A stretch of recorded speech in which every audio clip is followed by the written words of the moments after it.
I'm Chris Farrell, and this is On Watch.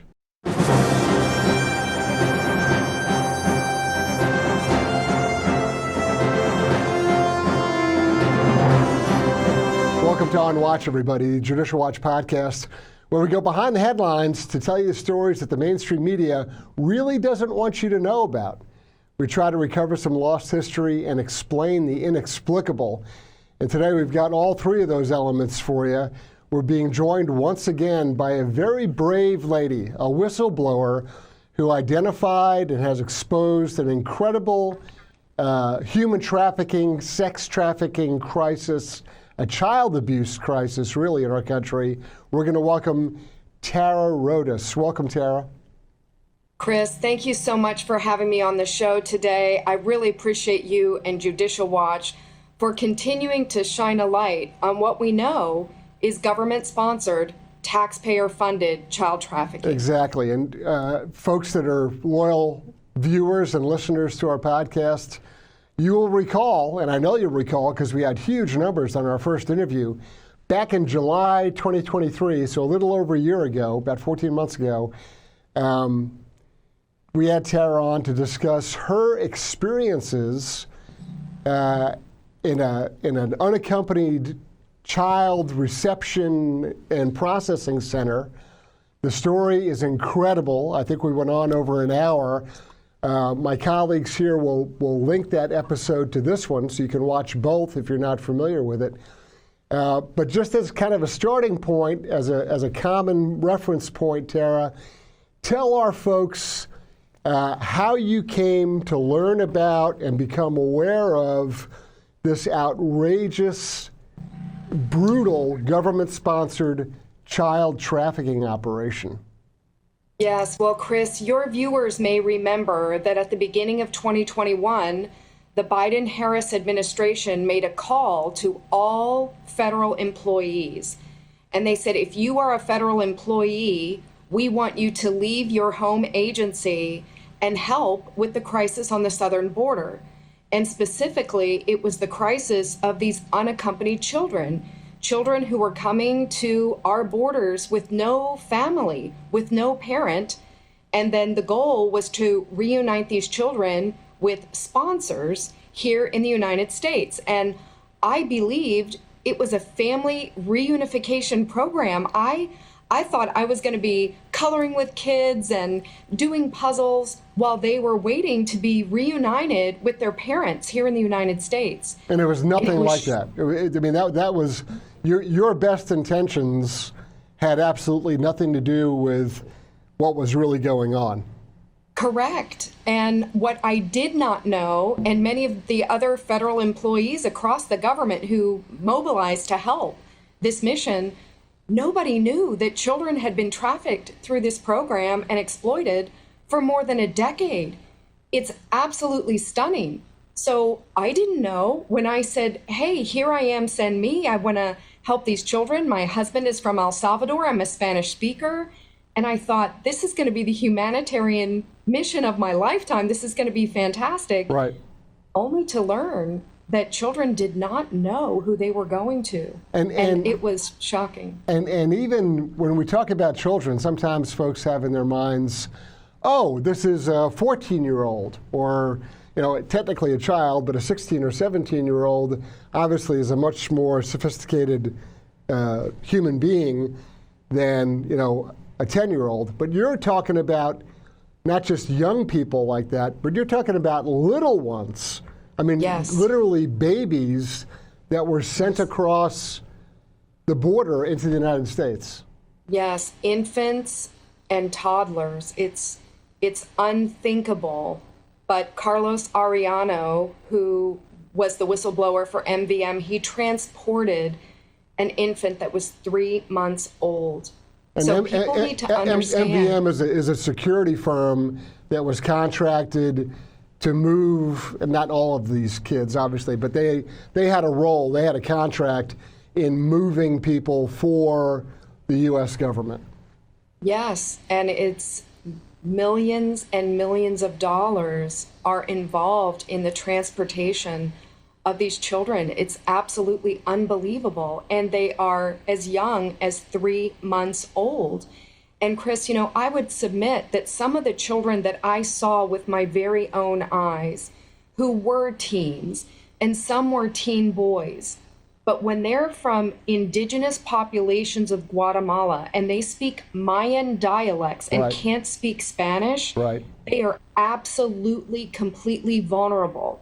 Some of these children have never been to school, they can't read, they can't write, and then they're here in forced labor conditions. And the New York Times has revealed this, and it's stunning that no one to this date has gone to rescue the children. Yeah, I mean, that's a really interesting part of the story, is that obviously you have your firsthand personal experience in the processing center for these kids, but the larger story was even covered in, I think, a 3-part series by the New York Times discussing child labor in meat processing factories and other places. Yes. And you would think that that would register somewhere on the Biden-Harris left of, oh my goodness, our own propaganda mouthpiece, the New York Times, even they're saying that we've created a crisis.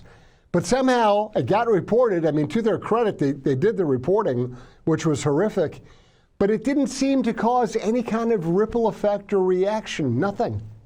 No, there's been no ripple effect at all. There's been no action to save these children. And I think that is one of the most stunning things. In 2021, when we began reporting trafficking cases, so this was June of 2021, we thought maybe this involved like 50 kids. But by the time we were done processing more than 8,300 kids in less than 6 months through the Pomona Fairplex intake site, which is where I was, we were thinking, oh my goodness, this is affecting thousands of children, because we were seeing cases from all different sites. But then in 2023, with Hannah Dreyer's reporting at the New York Times, they revealed 85,000 children were gone, missing. And when we last spoke, that was kind of the number that we used to quantify the crisis. But in fact, it's far worse than that. It's 4 times that number. The number now being used, I think authoritatively, I think well established, although it's still a guess, really. The number now is 325,000 children who are gone. They're missing. No one knows what their situation is or where they are. It's just, they've been trafficked and they're gone. Yes, and that's what's stunning, is that no one has gone to rescue the children. And people need to understand this is a policy issue. We could begin the largest child rescue operation that's ever been attempted in the history of mankind if HHS would give the data. So, Chris, this is the thing that I think most people just don't realize. People are thinking, oh my goodness, the children are gone, what can I do? And they think they can't do anything, or that nothing can be done. When in fact, the federal government has the data of not only the children, but also the sponsor to whom the child went, as well as detailed information about that sponsor, like their last known address. But they won't go after them, and they won't turn over the data. Not even with subpoena will HHS give this information to law enforcement. And as a result of this administration stonewalling this data, hiding it from law enforcement, 320,000 plus children, nobody knows where they are. And that's unacceptable. And unacceptable. This, to me, to my way of thinking, without advocating any particular outcome or any kind of endorsement, I believe that this is incredibly important public education information, right? So voters, in the next few days, we're going to have a national election, and people are going to make decisions and fill out a ballot or pull a lever. You need to make an informed decision. And so our border czar, Kamala Harris, has presided over what's, in my opinion, the largest human trafficking, sex trafficking operation in the history of the world. And more specifically, this is a child trafficking question that you and I are talking about. You have firsthand knowledge and experience in this. You observed it. I know you're talking here today in your personal capacity, but fortunately, you come out of the world, professional world of the Inspector General community. And so I'll use a colloquial or slang term, you're a little smarter than the average bear. you know what you're looking at when you see this kind of fraud and scam and manipulation. You've got antenna to detect that. And so you see what's going on in this Pomona facility, and you say, hey, whoa, what are you guys doing? I mean, just relate a little bit, remind our viewers and listeners of your kind of like reflex reaction of what the heck is going on here? What are you doing?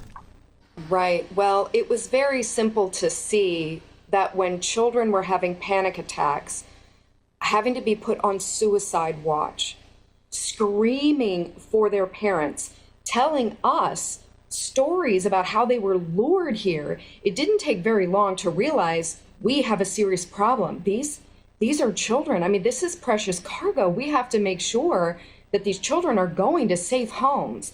And that was the moment when I started to see immediately a crisis with the children, that something had to be wrong. And I think it's important for people to understand HHS is not a law enforcement agency. They simply do not have the knowledge, skills, ability, or tradecraft to go after trafficking organizations. Right. They don't. And sadly, they are responsible right now for releasing, because of their lack. Again, these are policy decisions that were made. Unfortunately, it was a major miscalculation on behalf of people making policy to roll back screening, roll back vetting for these supposed sponsors. And we know that some of these sponsors are members of transnational criminal organizations. HHS does not have the tradecraft to go after gangs and high-level criminal actors. So sadly, the failed open border policies have allowed high-level criminal actors, murderers, members of transnational criminal organizations to cross our borders. They are now also the sponsors, the caregivers of vulnerable children. And it's unthinkable, but they're not law enforcement. And so they just don't know. And I think it's important to note, and you've made the point clear, but just I want to provide a little background. Some of our viewers and listeners may not realize, they think of Border Patrol, they think of ICE, they think of, sort of the law enforcement entities in dealing with illegal immigration. But critical to this entire discussion is that when it comes to unaccompanied children, it's not a Border Patrol ICE issue. It falls under the Department of Health and Human Services, the Office of Refugee Resettlement, ORR. And that is the actual government agency responsible for the care and the maintenance and the placement of children. And so these are healthcare types or health administrators who are managing this process. So as you pointed out, they're not law enforcement. They don't know how to vet people or run checks, or they're just managing bodies, basically. And you've got a very sophisticated criminal enterprise. Yes. And they're going after a commodity, and the commodity are these young children. And they know how to exploit and manipulate and monetize and scoop up these kids for God knows what purpose. Exactly. And that's the thing that I think your average viewer and most people just do not understand, that there are evil people in the world who view children as commodities. Right. And they are using them for labor trafficking schemes, for sex trafficking schemes, and worse, because drugs are sold one time use for the person who is selling drugs. Yeah, they get money for it, but they sell it once. When you have a child, you get to use them on a daily basis, multiple times a day. And it's a continual source of revenue. And this is the thing that people just need to wrap their minds around, that there are people who think like this, and we must have policies in place to protect children. There is a war on children right now, and people need to wake up that we can solve this, but not with the current situation that's happening right now. This program needs to be dramatically revamped, and law enforcement needs to be put back into the equation. This is going to take a strong executive, but they can absolutely today begin rescuing children. Today, they could begin prosecuting criminal sponsors and traffickers.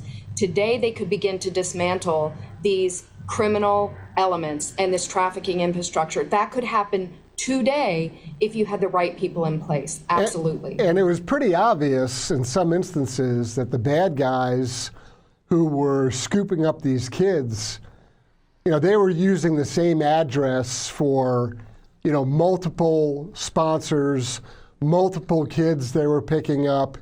I mean, they didn't even fake it, right? Some of these people were very sloppy and lazy.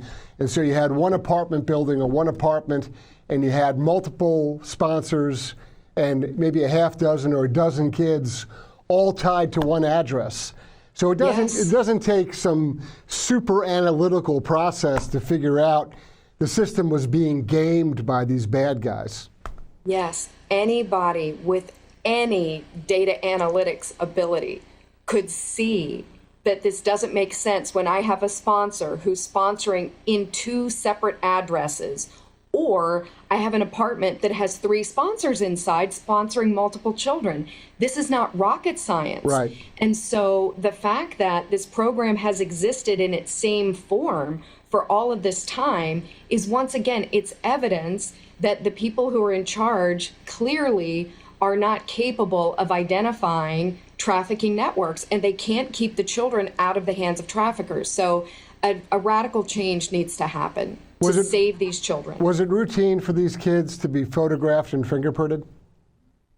So fingerprints, no. We were taking photographs of the children. And so that is another thing that's important for people to know. HHS has a photograph of the child. HHS has information. They just won't turn it over. Yeah, so these are legitimate leads.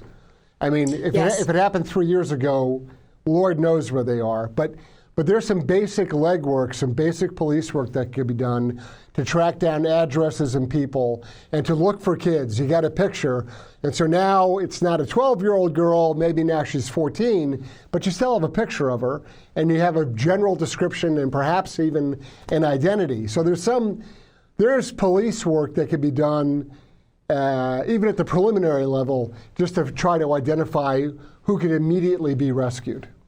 Absolutely. And who are the criminals to go after? Because obviously if you have 100 children delivered to one address, well, that right there would be an intel packet to go right to law enforcement to go look. Right. But they won't turn over the data, Chris. It's unbelievable. Senator Grassley did a criminal referral. Senator Grassley has been standing up for these unaccompanied children for years. He had Senate hearings back in July. He actually did criminal referrals to FBI and DHS. But because HHS would not release the data, not even with subpoenas would they comply in most instances, it only resulted in Homeland Security investigations able to find less than 4% of their targets. So less than 4% of the kids they went after, and less than 4% of the traffickers, because HHS is not being compliant and won't give them the data. It is unthinkable. What is the, are they using a privacy claim, or what is this ridiculous non-compliance? I mean, normally they offer some phony baloney excuse, however laughable. They at least go through the motions of pretending to be legal, or protecting youth or privacy, or is that what they use as their excuse? So yeah, they're saying it's the privacy of the sponsor, and that's what they value over everything else. And it's absolutely, again, wrong thinking. Yeah. Sponsors never need to report back to ORR. So we're delivering a child to a person who never ever needs to accept a call from the federal government again. This makes 0 sense. So a child presents at the border. They have a phone number and a name of a person here in the United States. Well, how did they get that? Well, they were telling us they get it en route, but they hand that to our fine Border Patrol as what's called the U.S. point of contact. Right. So that U.S. point of contact, in 72 hours, Border Patrol has to give the child to HHS. Right. And our goal was in 10 to 14 days to deliver the child to the U.S. point of contact. That's what we were using as the sponsor. So I don't think people realize that in 2 weeks, children were being delivered to people here in the United States who never had to ever pick up a phone call again from the government. We turned custody over. That's it. Bye. Good luck with that. It's unbelievable. We would never treat American children this way, and I don't know why we're treating migrant children this way. Yeah, I'm going to say something that's going to sound flippant, and I don't mean it to be, but I mean it to be very pointed. There are places in this country where you cannot do a dog adoption without greater background check and follow-up, and I mean this literally. I mean, I know this firsthand. You go to a pet dog adoption event, you have to fill forms out, you have to present ID. They check you, they interview you, you get the dog, and then there's a home visit. I mean, literally, this goes on. We have a greater concern and awareness and a mechanism for double checking on the health and welfare of a dog. And I'm a dog lover, so I mean, I get it. I'm not complaining about that. But just to me, the disparity in treatment is so recklessly crazy on the part of HHS. I mean, there's no excuse. There's no explanation for this. Yeah, there is no explanation except that it is a multi-billion-dollar operation annually. Let's stick with that. Let's talk about the money. This is a money operation. Look, one way or the other, again, overly simplistic, but they're selling kids, okay? They're a commodity, and there's money changing hands, and they're the item, the contraband that's moved. Who is making money out of this? Who? Well, lots of contractors and NGOs are making millions and millions of dollars a year. I think for your viewers who have not seen James O'Keefe's new movie, Line in the Sand, right. Line in the Sand, I highly recommend it because you will be able to follow the money. You are going to be able to see the border crisis. This is not a political film, but it is an absolute must-see film. And you're looking at the migrants through the camera lens of James O'Keefe and his band of citizen journalists. It's right. Absolutely unbelievable when they show the tickers of how much money is going to NGOs and contractors, to include contractors who have the DOJ has prosecuted for sexual abuse against children as young as 5. And so these contractors and NGOs, the federal government is paying them your tax dollars. That's the thing. Tax dollars are being used to pay for the transport and the housing of these children. It's a multi-billion-dollar annual business, and it's unthinkable. The children are the victims. Everyone's making profit off of the lives of these children. And so, I mean, we'll walk through the mechanics of this a little bit just to give people an idea of how it happens. But they cross the border, they get picked up. Well, who picks them up? Sometimes it's Border Patrol, but sometimes the Border Patrol just gathers people together and they send a bus or a minivan. Well, guess what? That bus or minivan is from some bus or transportation company. They're not doing that out of the goodness of their hearts. They got a government contract to run buses between point A and B, or between reception area A and processing center C. But it's a bus service, and they're running, I don't know, 10, 20 buses a day. This is not... More than that. Yeah, I mean, I'm just saying in one stretch of ground, right? These are huge transportation contracts, buses, minivans, et cetera, but also to include airfare later. And then there's these NGOs, and that's just sort of a generic expression for non-governmental organization. But frankly, and I'm sad or sorry to admit this, very often they're church-affiliated organizations, and they found a way. I mean, their heart started out being in the right place. They want to help people. God bless them. That's great. But it turned into a money-making operation for them, and they're both secular and church-related NGOs. Some of them started out as do-gooders trying to help people. Some of them, frankly, are in it for a buck. But again, they're getting paid like almost by the head fees for processing and handling these people. And that's where the money is. That's where there's an enormous expenditure. We're talking hundreds of millions of dollars. Yes, hundreds of millions monthly. That's the thing. What I think some people just can't fathom is that the contract where I was for the site that I was at, it was over $100 million a month. No one is thinking, wow, I'm just going to expose that my agency or my contractor is, getting all this money and trafficking the kids. Right, right. No, not at all. No worries. So this is a big, big business. Then that's sort of the overt governmental contracting expense and costs. Folks on the left would scream, well, what do you want to do? Just leave them out in the desert to die? I mean, that's kind of a false choice argument. No one would advocate that. But there's also on the back end of it, there is a clandestine underground criminal money-making operation. And that's really at the point where the government loses control, right? Once they turn these kids over to who knows who, then you're talking about sex trafficking, you're talking about child labor, you're talking about any number of insanely weird, criminal, perverse things that can be done to abuse and manipulate and exploit young people. And that entire dark side of the business, the clandestine criminal activity, God knows how much money's involved there. No one knows. Yeah, and Chris, we're separating the children from their families in home country. Right. That's the thing that people just don't understand. Originally, the program, commander's intent, that's what we talk about. What's the purpose, ultimately, of the program? I believed it was family reunification. And people who initially thought of this program said, well, this is family reunification. That's not what's happening now. Hannah Dreier at the New York Times revealed that as a result of her data, looking at the data, in some zip codes, less than 10% of the kids are going to their parents. This isn't family reunification. This is a large criminal operation.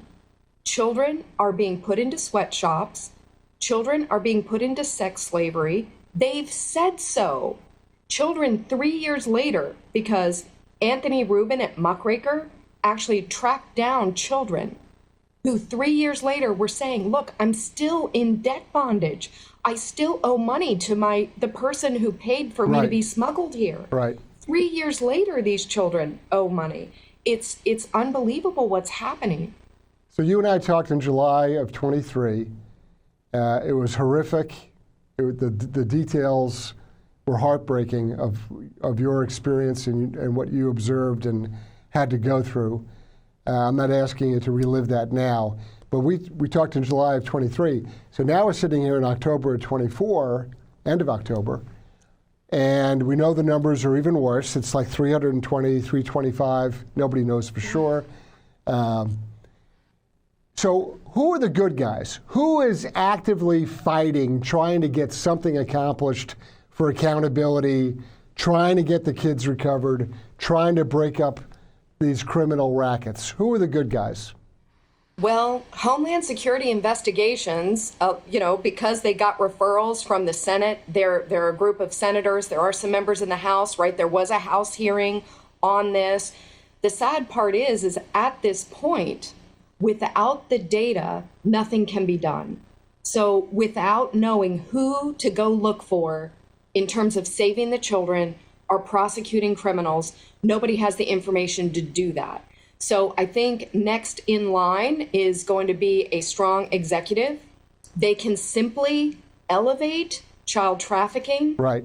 On, they could absolutely do that. And that would make a big difference. There are the Office of Inspector General. There is a data matching act, part of the IG Empowerment Act. They could look at the data from HHS, look at the data from DHS and DOJ, and they could determine who to go after. Right. So there are people who could do this. The challenge is why will nobody turn over the data? Right. So how is it possible that migrant children are missing and no one is willing to turn over the data to go find them? I cannot understand that. So in my view, and I mean this literally, however outrageous it may seem, so Kamala Harris has blood on her hands in this regard. She's the border czar. She's been responsible for border security. She tried to run away from it, but she can't. That's been her portfolio, and she even showed up at the border eventually a few months ago to talk about her great accomplishments. But this is her administration. This is her HHS department. This is her ORR. If she continues in office as president, she's elevated to president. I don't anticipate her suddenly having a change of heart or experiencing some big turnaround and suddenly trying to find these kids. Arguably, they may double down. Who knows? But should there be a different president, if Trump's in office, hopefully, he has an awareness of this. Hopefully his HHS secretary kicks the door open and says, enough, we're changing this 180 degrees. But that's really what we're left with. Yeah, so it's important that people do realize, and I'm going to quote from Maddie Rowley at the Free Press. So Barry Weiss at the Free Press, Yep. They recently released an article, and the quote is, "Forced labor and prostitution among underage migrants has more than tripled under this administration." So we're talking about forced labor and prostitution of underage migrant children. It's tripled. Now that people understand how to use this fraud scheme Right. to collect these migrant children for nefarious reasons, I would expect that to continue, but increase. Right. So if the administration, if they were to come out today and say, all right, we are going to demand that the data be turned over, they could do that. They could elevate the activity of child trafficking on the National Intelligence Priority Framework, the NIPIF. They could do that today if they wanted to. Right. They could implement simple measures like DNA testing. So you say this is your child or your nephew, fine. Let's do a DNA test. Let's see if that's true. And most importantly, when the sponsor is saying, well, I don't have the kid anymore, we're talking criminal penalties need to be levied on people who no longer have the child. This is ridiculous that the U.S. government is spending billions of dollars, and they need to say we're not going to release one more child until the missing children are accounted for. These are simple measures. None of this is difficult. So if you see the administration begin to do that, you can know they're serious about child trafficking. If they don't, which we haven't seen them do in 4 years, I believe it's going to take a new executive in order to do those things. You're exactly right. So this is the question we're faced with. If you're in favor of children being put in forced labor, being serially raped, being abused, and God knows how many other weird, sick ways, if you think that's a good thing, then keep doing what you're doing, right? I mean, that's the answer.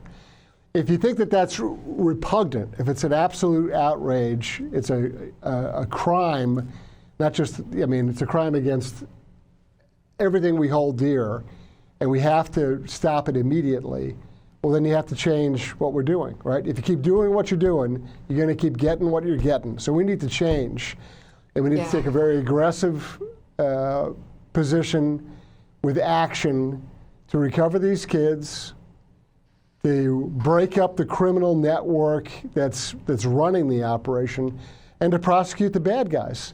And we got and these kids, I mean, I don't mean, this sounds like I'm being, again, flippant, but I'm not. They're damaged goods, right?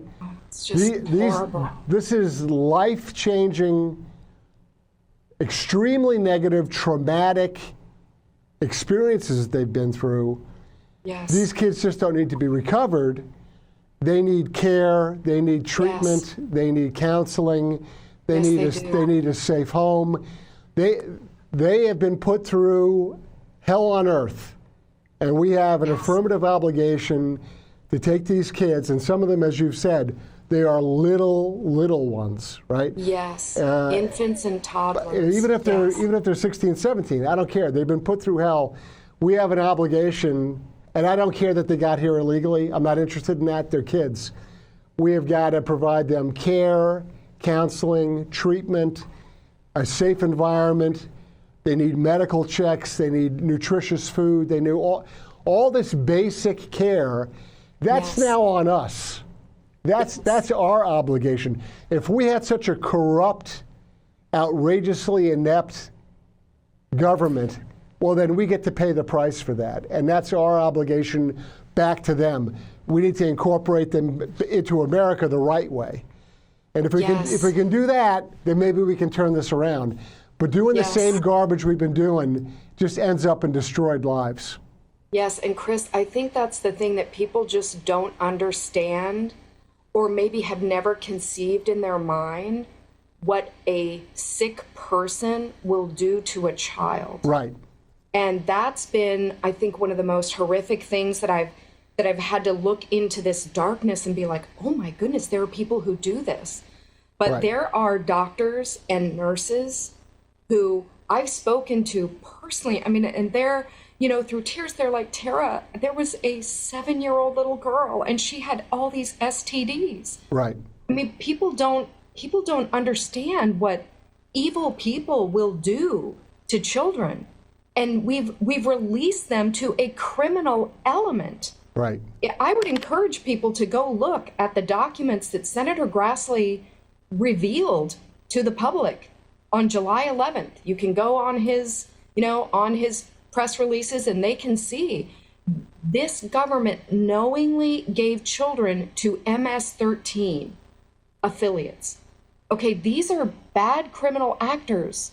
Why would we be giving them children? They are known members of transnational criminal organizations.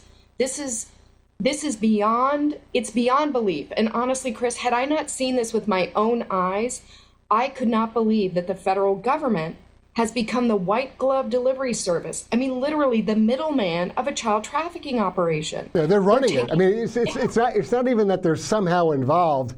They are running it. They are executing the plan to move and abuse these kids. It's their game. It's their operation. Yeah, and separating them from their families back home, by luring them. That's what trafficking is. It's force, fraud, or coercion. Right. So the child and the parents, because the kids told us this, people can have their talking points. We've looked, and I've looked into the eyes of frightened children. I know because of what the kids told me and told other people. And there are reports with the testimony of the kids. This can't be denied. The children were saying, well, I was only making $2.50 a day back home in Guatemala. But the trafficker here in Texas told me that if I leave home, I'm going to be able to come here to the U.S. and make $6 an hour. The child and the parents believe that the kid is going to be Elon Musk rich. Right. Going from $2.50 a day to $6 an hour. And, it's just unthinkable that we're luring vulnerable populations. And out of Guatemala, it's indigenous children who don't even speak Spanish. Right. So we really need to consider what's happening here. New policies must be put in place. People with law enforcement backgrounds need to be able to guard the children, and HHS must turn over the data so children can be found and criminals can be prosecuted. We cannot allow this to happen here in the United States to vulnerable children, small children. It's really unthinkable. Yeah, we need to prosecute the animals running the networks that do this. In my opinion, we should prosecute the government officials who made these decisions and caused this to happen. They're a separate category unto themselves, but they need to be held to account as well. Certainly the criminal operators doing it need to be prosecuted. And then we need to recover these poor kids. Yes, we do. And we need to give them care and treatment and safe place, medical care, counseling, whatever it takes, because whether we like it or not, they're now part of us, right? They're going to grow up here. They're going to be part of our communities, part of our lives. That's not an illegal immigration question now. It's already settled, frankly. They're here. It's not going to change. But we have an obligation to do all we can to save them as well. They can't be victimized 2 and 3 times over. That's my opinion, anyway. Yeah, we definitely need to save these children, absolutely. Right. And the system is broken, that's clear. The system can be fixed. And so this is such a dark subject, and it is so horrific to know that small children today are being abused as a result of failed policies and policymakers. Today, children are being abused. Today, children need help. And that help can come. The system is broken, but it can be fixed. And that's what I want people to know. There are easy fixes that will allow these children to be rescued and to get the care that they need and that they deserve. These are children who we've allowed into the custody of the United States government.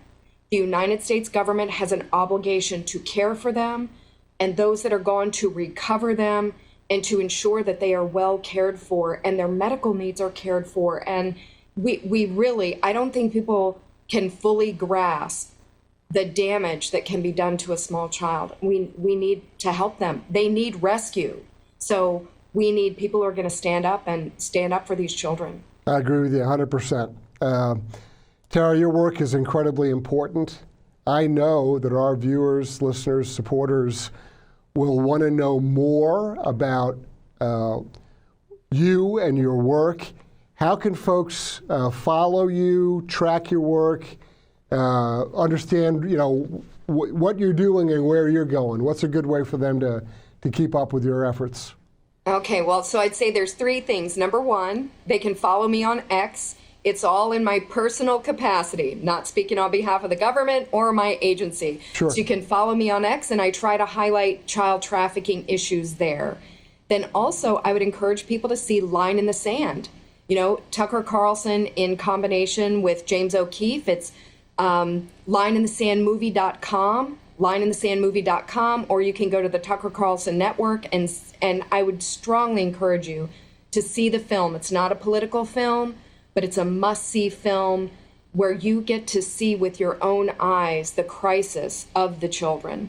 And it's stunning. So I would strongly encourage that. And then I would ask your viewers to follow americasfuture.net. americasfuture.net. We are going around the country.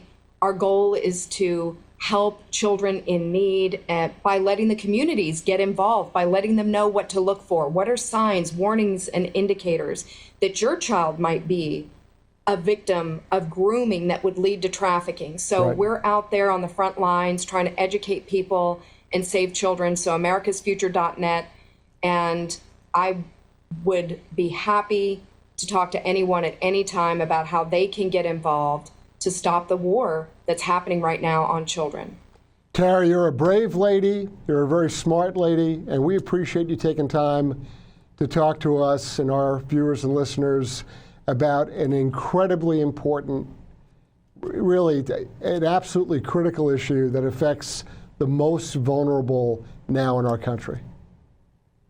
Well, Chris, I just really thank you and all of your viewers and everyone at Judicial Watch for the great work that you do and highlighting these critical issues of our day, and especially this issue, which is government-sponsored, taxpayer-funded child trafficking. Tara, thank you very much for joining us. We really appreciate it. Thanks, Chris. I'm Chris Farrell on Watch.